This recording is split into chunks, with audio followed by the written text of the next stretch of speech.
If you wake up tired, anxious, wired, or exhausted, your breakfast might be the issue. Most women think they're eating a clean breakfast, but they're actually sending themselves on an absolute roller coaster throughout the day and subtly wrecking their hormones. So we're gonna walk you through this video how to master your mornings, because if you master your morning, you can really master your day. Okay, so number one, just to kick it off, let's talk about coffee on an empty stomach. So in case you guys didn't know, your cortisol naturally rises in the morning. That's actually like how you wake up. The second you open your eyes and your body sees light, your cortisol starts to rise. And so when you have coffee on an empty stomach, that's adding like a double cortisol to your body before you've actually given your body any nutrients. And so this can really deplete your adrenals and your hormones. And when you do this repeatedly every single day, like some people have been doing this for years and years and years, that can really wreak havoc on your hormones. And that can lead to things like feeling anxious, having that 3 p.m. crash, feeling fatigued, feeling brain fog, having irregular cycles, even in some really extreme cases. So coffee on an empty stomach, and this is something that I have really struggled with my entire life because I just don't like to eat first thing in the morning, but I know how important it is for my hormones. So at the very least, I'll have my coffee with some Brazil nuts for selenium and for some fats. I'll add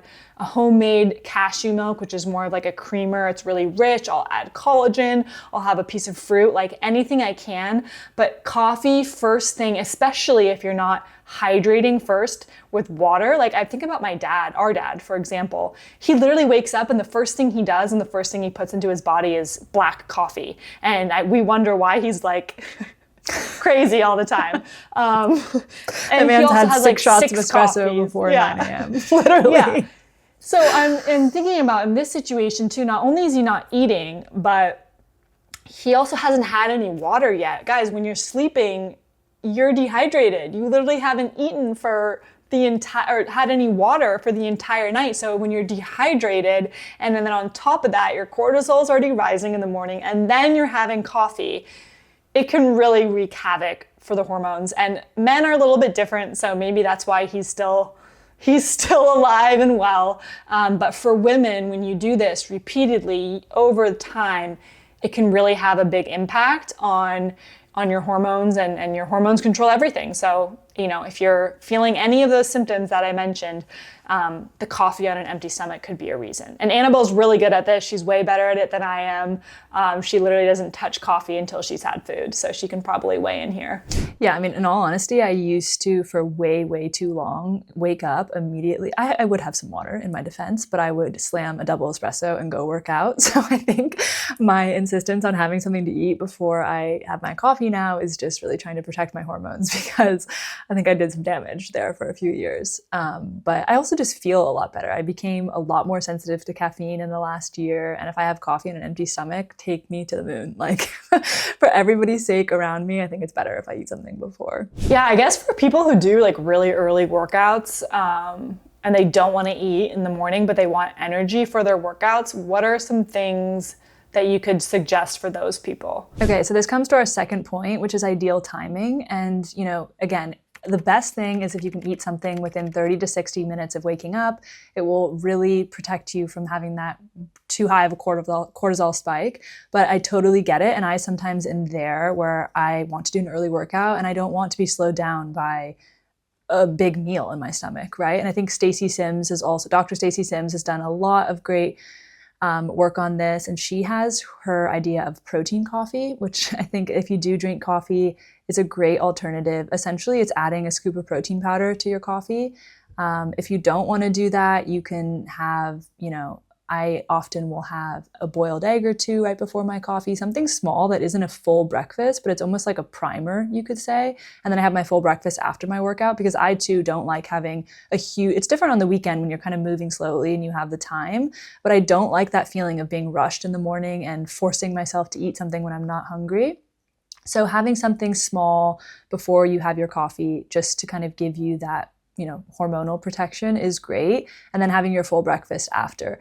I also, if you're really against eating something, adding amino acids to your water before your workout will protect you from, dipping into your muscle reserves. And I think too, behind this is a big mindset shift as well. I think a lot of women who are kind of on this, I don't want to eat anything in the morning, I'm going to save my calories for later in the day, or thinking that that's actually going to help them lose weight, you're actually really not helping yourself. You're slowing your metabolism down. All of these kinds of issues come together, and in your mind, thinking eating less, i.e. not eating in the morning, is going to help you, but you're not setting yourself up well.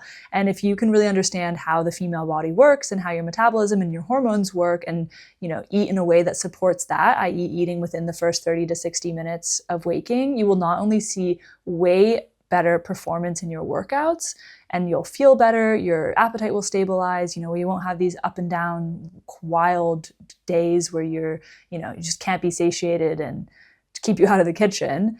But you'll also probably reach your goals a lot faster. Yeah. Oh my God, I love that you brought up the mindset shift, because I think that was the biggest block for me for so long. I was like, well, people talk about fasted workouts and you're burning fat, and that's really just not how it works. It may work more like that for men, but for women, it's really wrecking your hormones. And I suffered the consequences of that for a long time. I would do these early fasted workouts with black coffee, and oh my God, I was just like completely dysregulating my nervous system. I messed up my hormones. I didn't get a period. I couldn't hold any muscle on my body. I couldn't sleep. So it's truly just not worth it. And I think when you can switch your mindset to be like, no, I care about my health and my longevity and my fertility and feeling energized. So I'm going to eat something before my workout, even if it's small. When you can really conquer that mindset shift, it really goes a long way. So like Annabelle said, ideally in a perfect world, try to eat something within 1 hour of waking up and aim to eat 25 to 35 grams of protein.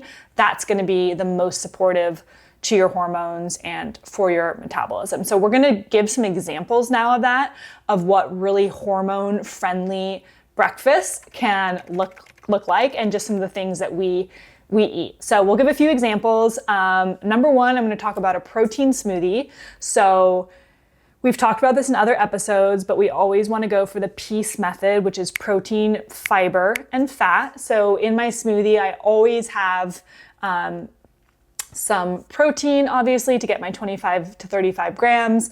Obviously, like for texture and taste, I'll do banana, I'll do a date for a little bit of sweetness, I'll do some fiber with chia seeds, and then I'll do almond butter for fat. And there you go. It's blood sugar stabilizing, you're getting your protein, you're getting some carbs, and that's a great breakfast. Belle, what are some of your favorites? Yeah, I love a good smoothie. Depending on if I'm kind of in a rush or if I have a more leisurely time, I might do something. If I have more time, I might do something like eggs and avocado and sourdough and really make a kind of meal out of it. But I love a protein smoothie if I'm on the go.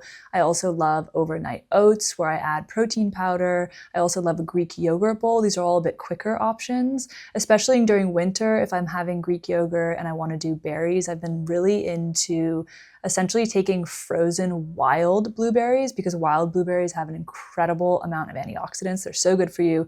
Putting them on the stovetop with a few chia seeds, and they almost make like a homemade blueberry jam of sorts, and using that on my yogurt bowl. It's a bit more warming because yogurt can be pretty cold, especially in the winter. I do live in the UK, so it gets pretty cold here. But that's a great option. And, then putting some tahini or nut butter or nuts on top will really stabilize your blood sugar for the day. Totally. So just some common mistakes that a lot of people make with their breakfast along this vein would be, for example, we've already gone over the coffee on an empty stomach, but making a fruit-only smoothie that doesn't have protein, eating a bowl of oats paired with banana instead of adding like protein there, or even just having non-fat yogurt, for example, with granola. I think people think that's a really healthy option, but non-fat yogurt and granola is just a big carb spike. Yes, you are getting protein, but you're not getting any healthy fats in there, and there's a lot of sugar in that breakfast, and no fiber to sort of slow it down. So instead you could go for you could add in extra protein, and you could top it with fiber like berries, like Annabelle said, or almond butter. But the whole low-fat yogurt and granola, I think people think it's healthy, and then it's actually ends up not being all that healthy. Let's see, was there anything else that I had written down? No. So again, we don't want to like be calling anybody out and making you feel like what you're eating is wrong. But I think what we're going for is you can just sort of upgrade your breakfast to make it a little bit more hormone friendly and to really support those hormones and protect your metabolism and all of that. So again, not trying to call anybody out, but these are just ways to sort of upgrade. Think about it as enhancements and like, what can I add to my breakfast instead of what can I take away? Yeah, I love that last point. I think it's really important to recognize bioindividuality, and everybody's body is different. And the key here is really listening to your body and what feels right for you.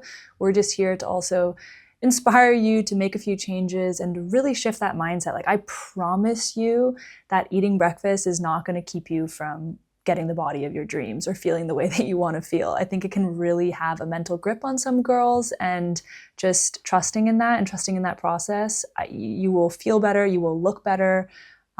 And ultimately, you know, once you have a taste of what that feels like, there's no going back. Yeah, it's so true. And the reason breakfast is so important is because it sets the tone for the day, not just like energetically in terms of how you want to feel and what you're going to eat for the rest of the day, but it literally sets the tone with your cortisol, your insulin. All of these things are also connected. So it really does set the tone for the day. And when you can master eating a healthy, hormone-friendly breakfast, you're gonna have more energy, you're gonna have less afternoon crashes, less bloating, your cycles are gonna be regular, your skin is gonna be better, you're gonna feel more calm, less of this like cortisol crazy energy. So truly, all of these things are controlled by your hormones, and your breakfast directly impacts your hormones. So let us know if you need any help in crafting your perfect breakfast. But we really hope that this video was helpful, and we'll see you in the next one. Bye.